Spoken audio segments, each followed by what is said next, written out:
शहर के सबसे बड़े होटल में आज बहुत चहल पहल थी। चारों तरफ फूलों की सजावट थी। बड़े बड़े झूमर चमक रहे थे और महंगी गाड़ियां एक के बाद एक होटल के दरवाजे पर आकर रुक रही थी। आज उस शहर के मशहूर कारोबारी राघव मल्होत्रा की बेटी रिया की शादी थी। राघव शहर के उन लोगों में से था जिन्हें अपनी दौलत से ज़्यादा अपनी शान और इज्जत की चिंता रहती थी। वह अक्सर कहता था, इंसान गरीब हो सकता है लेकिन समाज में उसकी शान गरीब नहीं होनी चाहिए। उसकी पत्नी सुनीता भी पति की बातों में हाँ मिलाती थी। लेकिन उसी शहर के एक छोटे से मोहल्ले में राघव का छोटा भाई मोहन रहता था। मोहन की एक छोटी सी किराने की दुकान थी। घर छोटा था, कपड़े साधारण थे और कमाई भी सीमित थी। लेकिन उसके पास एक चीज़ बहुत ज़्यादा थी, अपने परिवार के लिए सच्चा प्यार। मोहन और राघव एक ही माँ बाप के बेटे थे। बचपन में दोनों भाइयों में बहुत प्यार था। राघव पढ़ाई में तेज था और बड़ा आदमी बनने का सपना देखता था, जबकि मोहन पढ़ाई में ज़्यादा अच्छा नहीं था। पिता की मृत्यु के बाद घर की सारी जिम्मेदारी दोनों भाइयों पर आ गई। राघव बड़े कॉलेज में पढ़ने के लिए शहर चला गया और मोहन वहीं रह गया। अपनी पढ़ाई छोड़कर काम करना शुरू कर दिया। दिन में वह छोटी सी दुकान चलाता और रात में हिसाब लगाकर अपनी कमाई में से पैसे निकालकर राघव की फीस और पढ़ाई का खर्च भेजता। एक दिन उसकी माँ ने मोहन से पूछा, बेटा, तू अपने लिए कब जिएगा? मोहन मुस्कुराकर बोला, माँ, मैं अपने लिए ही तो जी रहा हूँ। राघव पढ़ लिख कर बड़ा आदमी बनेगा, यही तो मेरा सपना है। माँ की आंखें भर आई। उन्होंने उसके सर पर हाथ रखते हुए कहा, बेटा, याद रखना, रिश्तों में सबसे बड़ा धन पैसा नहीं, भरोसा होता है। मोहन ने माँ की बात अपने दिल में बसा ली। समय बीतता गया। राघव पढ़ाई पूरी करके शहर वापस आया और उसने बिजनेस शुरू कर दिया। किस्मत ने उसका साथ दिया और कुछ ही सालों में उसका कारोबार करोड़ों का हो गया। बड़ा बंगला, महंगी गाड़ियाँ, महंगे कपड़े और शहर में बड़ी पहचान। राघव को लगने लगा कि उसने ज़िंदगी जीत ली है। लेकिन इसी दौलत के साथ उसके अंदर एक चीज़ बढ़ती चली गई, अहंकार। एक दिन राघव अपनी नई कार से मोहन की दुकान पर पहुंचा। मोहन ग्राहकों को सामान दे रहा था। भाई को देखते ही उसके चेहरे पर खुशी आ गई। उसने कहा, अरे भैया, आप आइए। राघव दुकान के चारों तरफ देखने लगा। पुरानी अलमारियां, छोटे छोटे सामान और साधारण दुकान देखकर उसके चेहरे पर हल्की शर्म दिखाई दी। उसने कहा, तू अभी तक यहीं है? मोहन हंसकर बोला, हाँ भैया, यही तो मेरी दुनिया है। राघव ने कहा, देख मोहन, अब जमाना बदल गया है, थोड़ा तो आगे बढ़। मोहन मुस्कुराया और बोला, आगे बढ़ना अच्छी बात है भैया, लेकिन मेरे लिए परिवार से दूर जाना आगे बढ़ना नहीं है। राघव कुछ पल चुप रहा। फिर उसने कहा, रिया की शादी अगले महीने है। मोहन की आंखें चमक उठी। वह बोला, सच? अरे वाह, मेरी बेटी जैसी है वो। राघव ने कहा, हाँ, लेकिन शादी में बड़े लोग आएंगे, बड़े बिजनेसमैन, नेता और अधिकारी। तू समझ रहा है ना? मोहन ने कहा, हाँ, समझ रहा हूँ। राघव ने शादी का कार्ड देते हुए कहा, और हाँ, साधारण कपड़ों में मत आना। मोहन ने अपने भाई की तरफ देखा और मुस्कुराकर कहा, भैया, मैं अपने सबसे अच्छे कपड़े पहन कर आऊँगा। राघव ने जवाब दिया, सबसे अच्छे नहीं, थोड़ा अच्छे से अच्छे।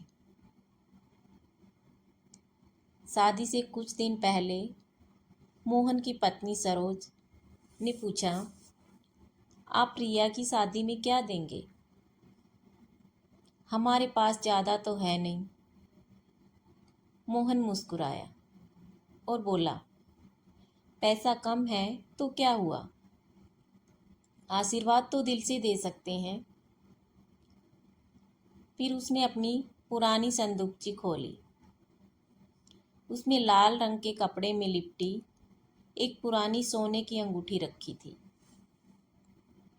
सरोज ने हैरानी से पूछा, ये तो आपकी माँ की अंगूठी है। मोहन ने सिर हिलाया और कहा, हाँ, माँ ने जाते समय कहा था कि इसे अपने सबसे प्यारे इंसान को देना।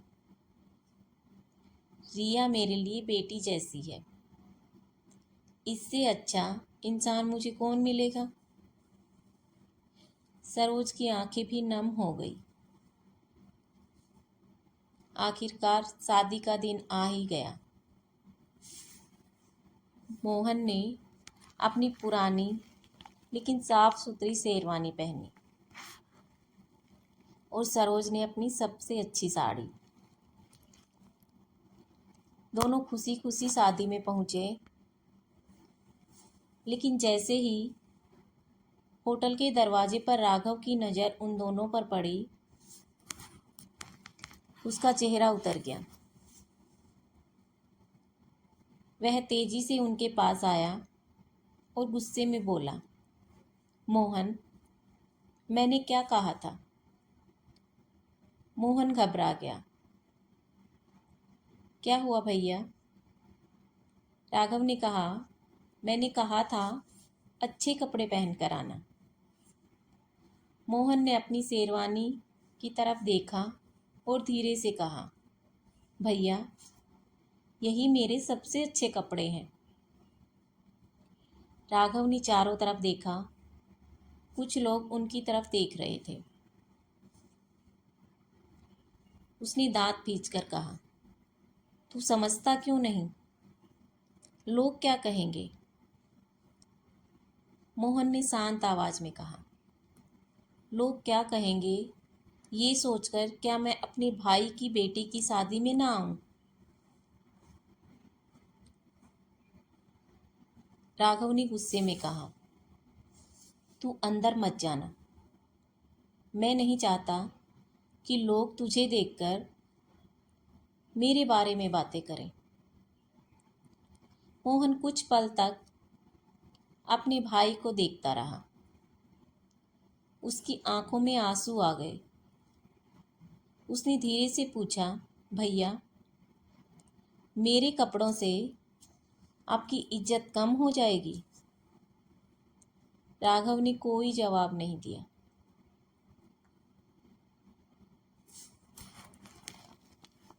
मोहन ने अपनी जेब से लाल कपड़े में लिपटी अंगूठी निकाली और राघव की तरफ बढ़ाते हुए कहा, ये रिया को दे देना, माँ की निशानी है। राघव ने अंगूठी की तरफ देखा तक नहीं और बोला, रहने दे। मोहन का हाथ हवा में ही रुक गया। उसने अंगूठी वापस अपनी जेब में रख ली। कुछ सेकंड बाद उसने अपने भाई की तरफ देखा और सिर्फ इतना कहा, ठीक है भैया। फिर वह वहां से लौट आया। सरोज की आंखों से आंसू निकल रहे थे, लेकिन मोहन ने उसका हाथ पकड़कर कहा, चलो। सरोज ने पूछा, आप अंदर नहीं जाएंगे? मोहन ने हल्की मुस्कान के साथ कहा, जिस घर में रिश्ते कपड़ों से तोले जाएं, वहां हमारी गरीबी ही अच्छी है। दोनों वापस घर चले गए। उधर शादी धूमधाम से चलती रही। रिया मंडप में बैठी थी, लेकिन उसके चेहरे पर खुशी नहीं थी। उसने अपने पिता से पूछा, पापा, चाचा जी नहीं आए? राघव ने कहा, आए थे, चले गए। रिया ने पूछा, क्यों? राघव ने बात टालते हुए कहा, बस ऐसे ही। लेकिन रिया अपनी चाचा से बचपन से जानती थी। जब वह छोटी थी तो मोहन उसे स्कूल छोड़ने जाता था। जब उसे बुखार होता था तो राघव रात भर उसके पास बैठता था। उसकी पहली साइकिल भी मोहन ने खरीदी थी। उसकी पढ़ाई के लिए भी उसने कई बार अपनी दुकान से पैसे निकाले थे। रिया को कुछ समझ नहीं आया, लेकिन उस दिन उसने कुछ नहीं कहा। शादी के कुछ दिन बाद राघव के बिजनेस में बहुत बड़ा नुकसान हो गया। जिस प्रोजेक्ट में उसने अपना लगभग सारा पैसा लगा दिया था, वह अचानक फेल हो गया। कंपनी पर करोड़ों का कर्जा चढ़ गया। बैंक से नोटिस आने लगे। जिन लोगों के फोन राघव के पास रोज आते थे, अब वही लोग उसके फोन नहीं उठा रहे थे। जिन दोस्तों के साथ वह महंगी पार्टियों में बैठता था, वे अचानक गायब हो गए। एक शाम राघव अपने ऑफिस में अकेला बैठा था। सामने करोड़ों के कागज रखे थे। तभी बैंक का फोन आया, मिस्टर मल्होत्रा, अगर आपने 7 दिन के अंदर भुगतान नहीं किया तो आपकी संपत्ति जब्त की जा सकती है। फोन कटते ही राघव की उंगलियां कांपने लगी। उसने कई लोगों से मदद मांगी, लेकिन हर तरफ से एक ही जवाब मिला, अभी बिजनेस थोड़ा टाइट है, बाद में बात करते हैं। या फिर कोई फोन ही नहीं उठाता। उस रात राघव अपने कमरे में बैठा सर पकड़कर रो रहा था। उसकी पत्नी सुनीता ने धीरे से कहा, मोहन से बात कर लो। राघव ने तुरंत सिर उठाया। उसके चेहरे पर शर्म दिखाई दी। उसने कहा, उससे कैसे मदद मांगूं?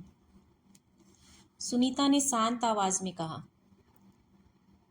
जिसे तुमने गरीब समझकर अपनी बेटी की शादी में दरवाजे से वापस भेज दिया था, शायद वही आज तुम्हारा अपना है। राघव ने फोन उठाया। उसने मोहन का नंबर खोला। कई मिनट तक स्क्रीन को देखता रहा, लेकिन उसके अंदर का अहंकार उसे अभी भी रोक रहा था। उसने फोन वापस रख दिया।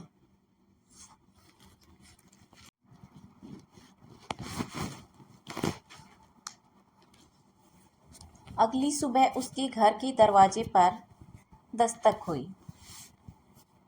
राघव ने दरवाजा खोला तो सामने मोहन खड़ा था। उसके हाथ में एक फाइल थी। राघव हैरान होकर बोला, तू यहाँ? मोहन ने मुस्कुराकर पूछा, भैया अंदर आने दोगे? राघव की आंखें झुक गई। उसने धीरे से कहा, आ जा। मोहन अंदर आया और फाइल टेबल पर रख दी। राघव ने पूछा, ये क्या है?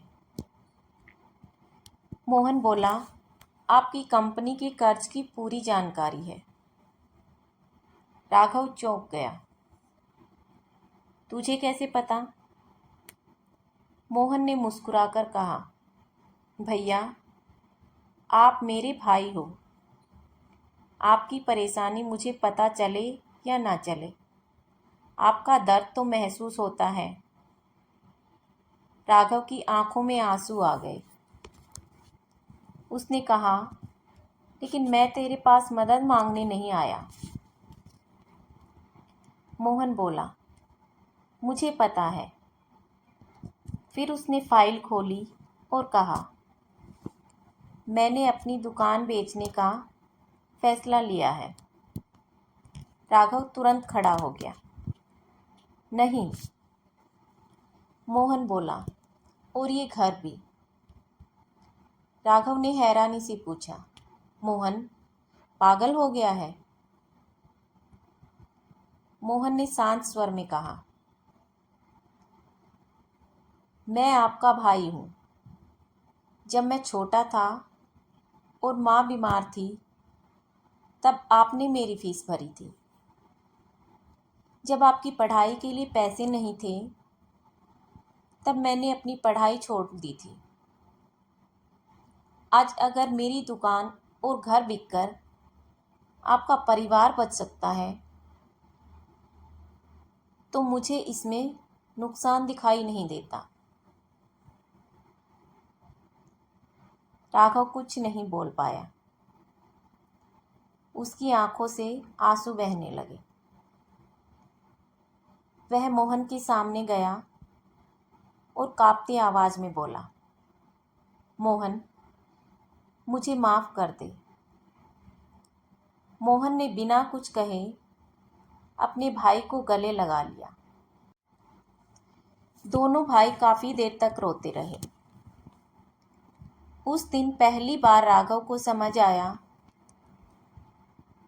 कि जिस रिश्ते को उसने अपनी झूठी शान के लिए छोटा समझा था, वही रिश्ता आज उसकी सबसे बड़ी ताकत बनकर उसके सामने खड़ा था।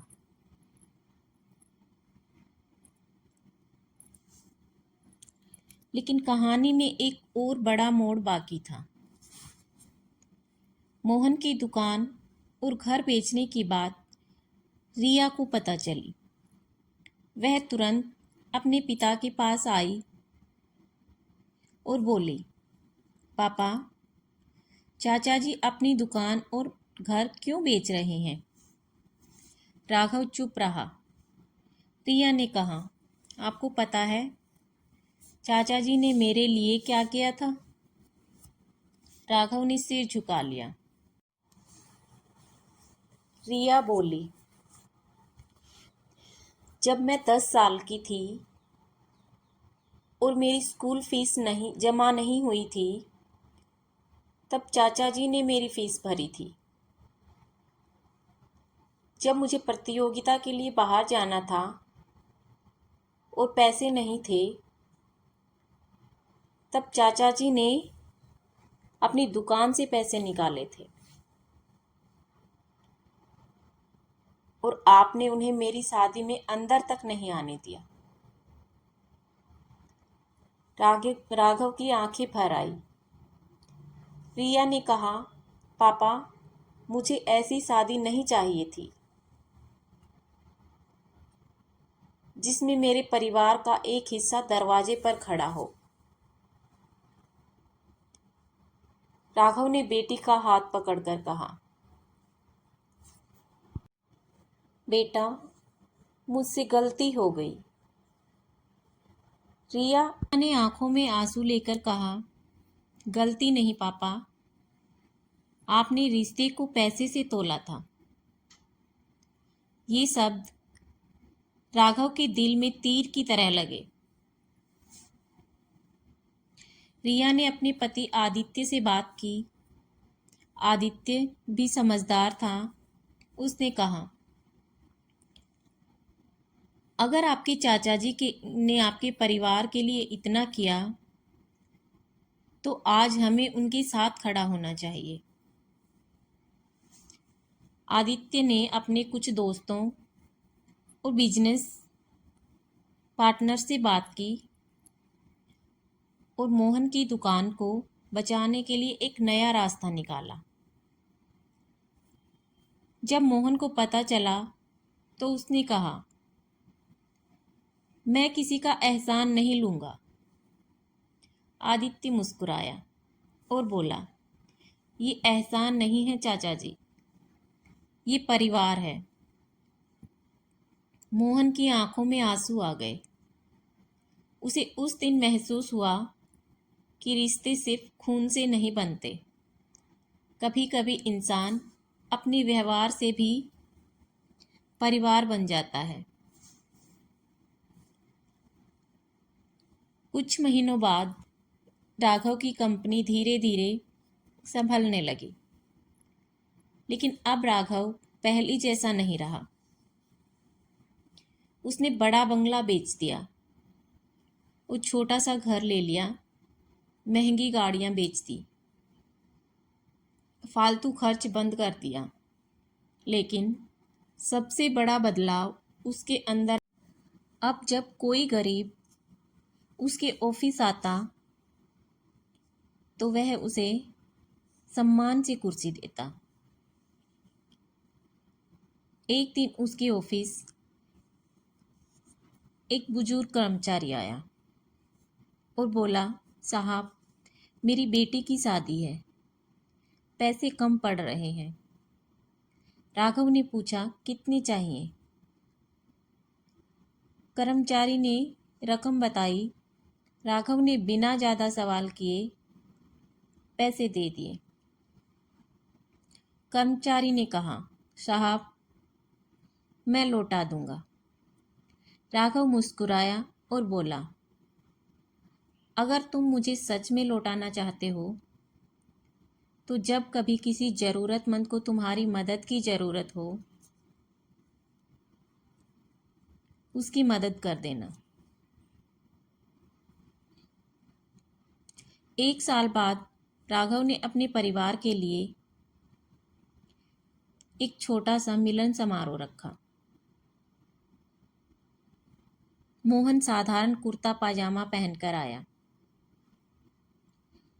राघव ने उसे दूर से देखा और सबके सामने उसके पास जाकर उसके पैर छुए। मोहन घबरा गया। उसने कहा, भैया, ये क्या कर रहे हो? राघव ने कहा, आज मुझे अपने छोटे भाई से आशीर्वाद चाहिए। फिर उसने सबके सामने कहा, मैंने जिंदगी में बहुत पैसा कमाया, बड़े घर खरीदे, महंगी गाड़ियां खरीदी और लोगों के सामने अपनी शान दिखाई। लेकिन एक समय ऐसा आया जब मुझे समझ आया कि करोड़ों रुपए होने के बावजूद मैं गरीब था और जिस आदमी के पास पैसे कम थे उसके पास सबसे बड़ी दौलत थी, रिश्ता। पूरा परिवार भावुक हो गया। रिया अपनी चाचा के पास आई और बोली, चाचा जी, वो अंगूठी कहाँ है? मोहन ने पूछा, कौन सी? रिया मुस्कुराई, दादी की अंगूठी। मोहन ने लाल कपड़े में से लिपटी वह अंगूठी निकाली और रिया की आंखों में आंसू बह निकले। उसने कहा, आपने उसे अभी तक संभाल कर रखा? मोहन मुस्कुराया, तुम्हारे लिए थी। रिया ने अंगूठी पहन ली और चाचा को गले लगा लिया। उस शाम राघव और मोहन छत पर अकेले खड़े थे। कुछ देर चुप रहे। फिर राघव ने पूछा, मोहन, अगर उस दिन मैं तुझे शादी में अंदर आने देता तो? मोहन मुस्कुराया और बोला, तो शायद आपको ये सबक कभी नहीं मिलता। राघव ने पूछा, क्या सबक? मोहन ने आसमान की ओर देखते हुए कहा कि रिश्तों की इज्जत कपड़ों से नहीं होती। राघव ने पूछा, तो किससे होती है? मोहन ने कहा, मुश्किल वक्त में कौन आपके साथ खड़ा है उससे। राघव ने अपने भाई का हाथ पकड़ लिया और कहा, एक बात बता, तूने मुझे माफ क्यों कर दिया? मोहन मुस्कुराया और बोला, क्योंकि माँ ने जाते वक्त कहा था, रिश्ते टूटने में एक पल लगता है, लेकिन उन्हें बचाने के लिए जिंदगी भी कम पड़ सकती है।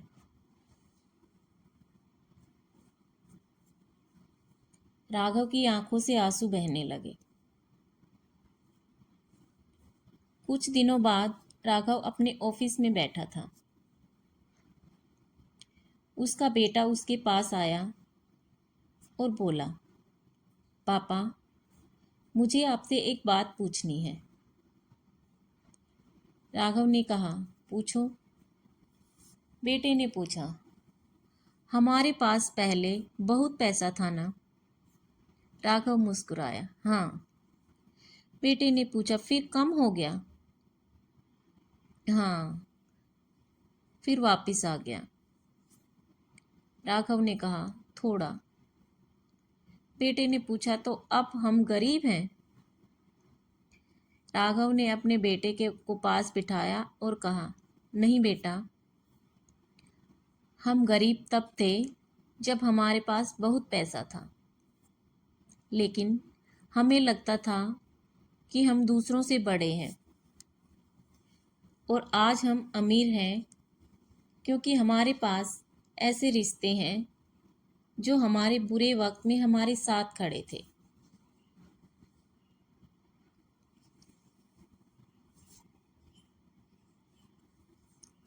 बेटे ने कुछ देर सोचा और फिर पूछा, पापा,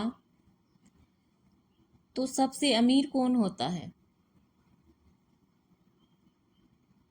राघव ने मुस्कुराकर कहा, जिसके पास ऐसे लोग हों जिन्हें खोने का डर पैसा खोने से ज़्यादा हो।